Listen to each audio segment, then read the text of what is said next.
2025년 9월 10일 수요일, 오늘 한국 증시 이야기부터 해야 할 것 같습니다. 정말 뭐랄까, 축제 분위기였어요. 네, 맞아요. 그야말로 뜨거웠죠. 코스피 지수가 드디어 사상 최고치를 경신했다는 소식이 그냥 온 시장을 뒤덮었습니다. 네, 오늘 저희는 당신께서 보내주신 이 뜨거웠던 하루의 시장 상황 자료들, 이걸 바탕으로요. 무엇이 이런 기록적인 상승을 만들었는지, 또 구체적으로 시장 안에서는 어떤 일들이 있었는지 한번 그 속을 같이 파헤쳐 보려고 합니다. 네. 오늘 저희가 볼 건 단순히 지수가 올랐다 이게 아니고요. 그 이면에 있는 진짜 동력들, 이걸 이해하는 게 핵심입니다. 진짜 동력이요? 네, 정부 정책에 대한 기대감부터 시작해서 외국인과 기관 투자자들의 움직임, 그리고 시장을 막 달궜던 구체적인 테마들까지 당신께서 주신 자료들을 통해서 시장의 큰 그림을 그리고 또 그 안에 숨어있는 중요한 의미들을 같이 짚어보는 그런 시간이 될 겁니다. 좋습니다. 그럼 바로 한번 들어가 보죠. 오늘 시장, 정말 역사적인 순간들이 많았는데 가장 중요한 숫자들부터 확인해 볼까요? 네, 그러시죠. 코스피가 무려 1.67% 폭등했어요. 그래서 3,314.53으로 마감. 그야말로 사상 최고치입니다. 그렇죠. 역사적인 날이죠. 근데 이게 벌써 7거래일 연속 상승이라고 하니까 더 놀라운데요? 맞아요. 7일 연속. 코스닥 역시 0.99% 거의 1% 가까이 급등해서 833.00으로 마감했고요. 여기도 마찬가지로 7거래일 연속 상승세를 이어갔습니다. 그렇죠. 양대 지수가 이렇게 함께 그것도 7거래일이나 연속으로 올랐다는 점, 그리고 특히 코스피가 역사적인 고점을 그냥 넘어섰다는 거. 이건 시장 참여자들의 투자 심리가 얼마나 강하게 되살아났는지를 보여주는 아주 강력한 신호입니다. 강력한 신호군요. 네. 단순히 하루짜리 반짝 상승이 아니라 이 연속적인 흐름 속에서 중요한 저항선을 돌파했다는 데 큰 의미가 있는 거죠. 시장 전반에 걸쳐서 좀 긍정적인 기운이 퍼지고 있다. 이렇게 해석할 수 있습니다. 그렇군요. 그럼 이 뜨거운 분위기, 이걸 만든 가장 큰 원동력은 뭐였을까요? 자료대로 보니까 역시 정부 정책에 대한 기대감, 이게 가장 먼저 눈에 띄는데요. 네, 맞습니다. 크게 두 가지 축이 있었던 것 같아요. 주식 양도세 대주주 기준 완화 가능성하고 국민성장펀드 규모 확대 소식. 이거 맞죠? 정확합니다. 네. 특히 이재명 대통령이 양도세 대주주 기준 완화, 이걸 긍정적으로 검토하고 있다. 그리고 바로 내일이죠. 9월 11일. 네, 내일. 취임 100일 기자회견에서 입장을 밝힐 거다. 이런 예고가 시장에 아주 큰 영향을 미쳤습니다. 예고만으로도요? 그렇죠. 현행 50억 원 기준이 유지될 가능성이 높다. 이런 얘기가 나오면서 흔히 말하는 코리아 디스카운트. 네, 코리아 디스카운트. 네, 한국 증시 저평가 문제. 이게 좀 해소될 거라는 기대감이 막 폭발한 겁니다. 이 기대감은 당신께서 주신 자료에서도 명확히 보이는데 증권, 보험, 은행, 지주사 같은 대표적인 저 PBR 주식들. 네, 저 PBR. 네, 주가 순자산 비율이 낮아서 장부 가치에 비해 싸다고 여겨지는 주식들. 이 가치를 끌어올리려는 소위 밸류업 정책 관련주들. 이쪽으로 매수세가 몰리면서 급등으로 이어진 거죠. 이야. 근데 여기로 정말 흥미로운 점은 아직 정책이 확정 발표되기도 전이라는 거예요. 발표 전인데도. 네, 기대감만으로 시장이 이렇게까지 움직였다는 사실, 그만큼 현재 시장이 이 정책 관련 뉴스에 얼마나 민감하게 반응하는지를 보여주는 거죠. 동시에 만약에 실제 발표 내용이 기대에 좀 못 미치면 변동성이 커질 수도 있다. 이런 점도 좀 시사합니다. 말씀하신 것처럼 정책 기대감이 정말 대단했군요. 근데 국민성장 펀드 규모 확대 소식도 빼놓을 순 없겠죠? 물론이죠. AI나 반도체 같은 첨단 산업 지원을 위한 펀드 규모를 150조 원 이상으로 늘린다. 이건데 이것 역시 관련 성장주들에 대한 기대감을 한껏 부풀렸어요. 네, 맞아요. 근데 사실 이런 펀드 조성 소식이 실제 기업 실적 개선으로 이어지려면 시간이 좀 걸리지 않나요? 이게 단기적인 기대감 이상의 의미가 있을까요? 그 좋은 질문입니다. 물론 펀드 자금이 실제로 집행되고 기업 실적에 반영되려면 시간이 필요하죠. 하지만 이 소식은 단순히 돈을 푼다 이런 의미를 넘어섭니다. 이건 국가 차원에서 반도체, 로봇 같은 미래 먹거리가 될 산업들을 전략적으로 육성하겠다. 이런 강력한 의지를 시장에 보여준 거예요. 아, 의지 표명이군요. 그렇죠. 이것 자체가 투자자들한테는 굉장히 긍정적인 신호로 작용해서 관련 분야 기업들에 대한 투자 심리를 크게 개선시키는 그런 효과를 낳았습니다.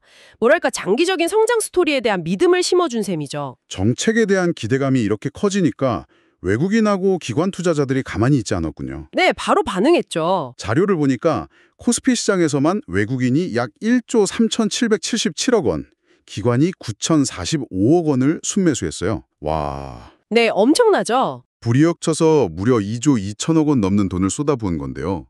코스닥에서도 둘 다 순매수를 기록했고요. 정말 어마어마한 규모입니다. 네, 이렇게 외국인하고 기관이 동시에 순매수하는 거 시장에서는 쌍끌이 매수라고 부르죠. 쌍끌이 매수. 네, 지수 상승에 있어서는 가장 확실한 연료 중 하나입니다. 특히 코스피에서만 하루에 2조 2천억 원 넘게 순매수했다는 건 이건 대단히 이례적인 규모예요. 정말 이례적이네요. 그렇죠.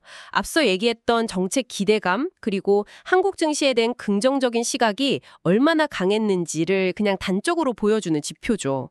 다만 여기서 한 가지 더 살펴볼 점이 있습니다. 당신께서 주신 자료를 보면 고객 예탁금, 그러니까 투자자들이 주식 투자를 위해 증권사에 맡겨둔 돈은 한 8천억 원 이상 늘어났어요. 네, 예탁금은 늘었는데 근데 신용융자 잔고, 즉 빚내서 투자하는 규모는 한 300억 원 정도 증가하는 데 그쳤습니다.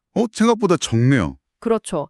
이건 시장의 이 뜨거운 열기 속에서도 일부 투자자들은 레버리지 사용, 그러니까 빚을 내는 데는 다소 좀 신중한 태도를 보였다, 이런 해석으로 해석될 수 있습니다. 단기 급등에 대한 경계 심리도 좀 작용했다고 볼 수 있겠네요. 그렇군요. 국내 요인뿐 아니라 해외에서 들려온 소식도 긍정적인 영향을 미친 것 같아요. 네, 외부 조인도 있었죠. 미국 오라클의 클라우드 실적 전망이 좋았다는 것하고 유럽에서 대규모 전력 인프라 투자 계획을 내놨다는 소식, 이게 또 관련 테마주들을 자극했죠. 그렇습니다. 오라클의 그 긍정적인 전망은 인공지능, AI 서버 수요가 여전히 강력하다. 이 기대를 다시 한번 확인시켜주면서 자료에 나온 SK 하이닉스, 여기 5.56% 올랐죠. 네, 하이닉스 많이 올랐네요. 네, 하이닉스를 필두로 반도체하고 클라우드 관련 기업들 주가 상승을 이끌었습니다. 그리고 유럽의 투자 계획, 이게 향후 10년간 5,840억 유로. 와, 우리 돈으로 환산하면 정말 천문학적인 규모인데요. 어마어마하네요. 네, 이 계획은 특히 고압 직류 송전, HVDC라고 하죠. 대규모 전력을 손실 없이 멀리 보내는 이 기술의 중요성을 확 부각시켰습니다. 아, HVDC. 네, 그러면서 자연스럽게 효성중공업, 여기도 11% 넘게 올랐고 HD현대 일렉트릭도 8.5% 이상 상승했죠. 이런 국내 전력 설비나 전선 기업들이 큰 수혜를 볼 거다, 이런 기대감을 확 높였습니다. 글로벌 경제 동향이나 해외 기업 소식이 국내 특정 산업 분야에 어떻게 직접적인 영향을 미치는지 잘 보여주는 그런 사례입니다. 와, 정말 다양한 요인들이 아주 복합적으로 작용했네요. 네, 그럼 이제 구체적으로 어떤 테마들이 시작을 주도했는지 좀 더 자세히 들여다보겠습니다. 자료에 정말 많은 정보가 담겨 있는데요. 네, 그렇죠. 앞서 잠깐 언급된 금융주나 지주사, 반도체 클라우드, 전력설비 외에도 철강, 로봇, 조선기사제 같은 테마들이 아주 강하게 움직인 모습입니다. 네, 그중에서도 철강, 특히 중소형 철강 테마의 움직임이 눈에 띕니다. 철강이요? 네, 기획재정부가 일본하고 중국산 열연 강판에 대해서 잠정적으로 덤핑 방지 관세를 부과하기로 결정했다. 이 소식이 아주 직접적인 호재로 작용했어요. 아, 관세 부과 소식. 네, 이 결정으로 이제 수입산 제품하고 가격 경쟁에서 국내 중소형 철강사들이 좀 유리해질 거다, 이런 기대감이 커진 거죠. 제공해주신 자료를 보면 동양 에스텍, 여기가 상한가를 갔어요. 29.99%. 와, 상한가. 네, 그리고 대우특수강도 22.89%, 거의 23% 가까이 급등했고 다른 관련주들도 두 자릿수 급등세를 보였습니다. 로봇 AI 스마트 팩토리 테마도 강했네요. 이쪽은 노란봉투법 시행에 따른 자동화 수요 증가 기대감, 이거하고 앞서 얘기했던 국민성장 펀드 확대 소식, 이 두 개가 동시에 긍정적으로 작용한 것 같아요. 맞습니다. 두 가지가 같이 작용했죠. 현대무벡스가 10% 넘게 올랐고 휴림로봇도 11% 이상 상승했네요. 그리고 조선기자재 테마. 와, 이 상승세는 정말 인상적이었습니다. 조선기자재요? 어땠는데요? 한미 조선업 협력 프로젝트에 대한 기대감이 계속 이어지면서 관련주들이 아주 폭발적인 모습을 보였어요. 자료에 따르면 관련 6개 종목의 평균 상승률이 무려 14.98%에 달했습니다. 평균이 15%요? 네, 평균이요. 삼형엠텍은 아예 상한가 플러스 29.93%를 기록했고 케이프 플러스 14.85%, 세진중공업 플러스 13.02% 등등 대부분의 관련주들이 정말 큰 폭으로 올랐습니다. 이야, 이건 조선업 자체의 회복세에다가 정책적 지원에 대한 기대감까지 더해진 결과다 이렇게 볼 수 있습니다. 와, 진짜 특정 테마들의 움직임이 정말 대단했군요.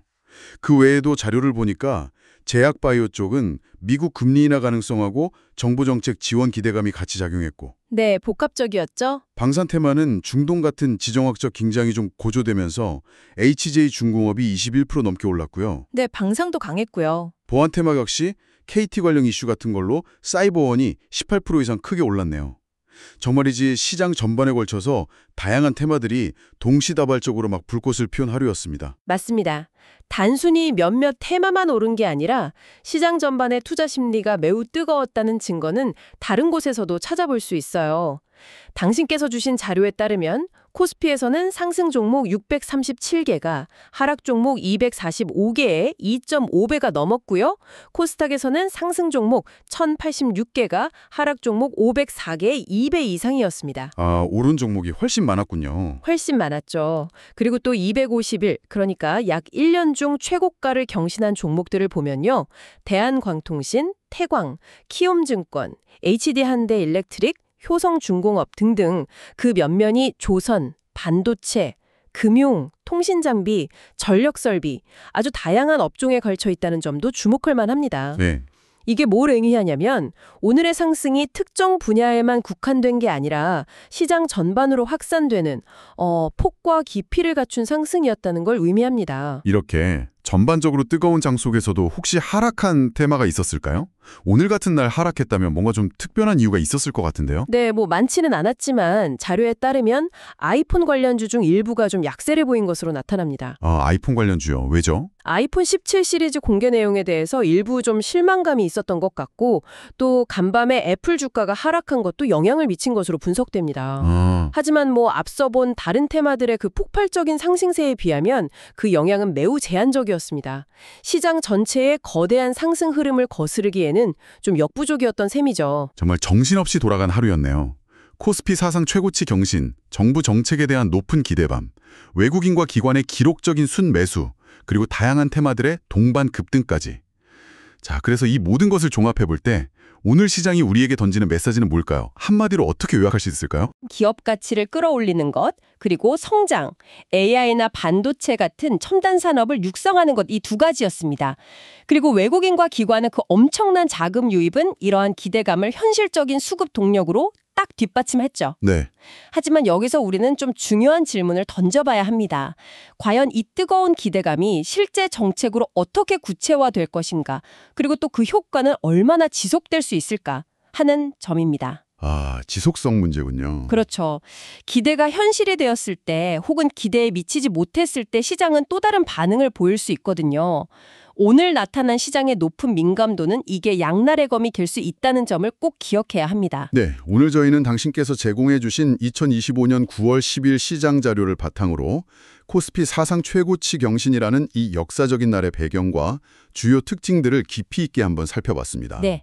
주식 양도세 완화 가능성 그리고 국민성장펀드 확대라는 정부 정책 기대감이 외국인과 기관의 강력한 매수세와 만나서 금융, 반도체, 전력설비, 철강, 로봇 등등 정말 다양한 테마의 동반 상승을 이끌어냈다는 점을 확인했습니다. 네, 오늘 저희가 분석해드린 내용은 당신께서 제공해주신 자료에 근거한 정보 해석이라는 점을 다시 한번 말씀드립니다. 네, 시장 변동성을 염두에 두셔야 하고요. 특히 오늘처럼 이렇게 급등한 이후에는 언제든지 조정이 나타날 수 있습니다. 따라서 투자 결정은 반드시 추가적인 정보 확인과 당신 자신의 신중한 판단에 따라 내려져야 합니다. 맞습니다.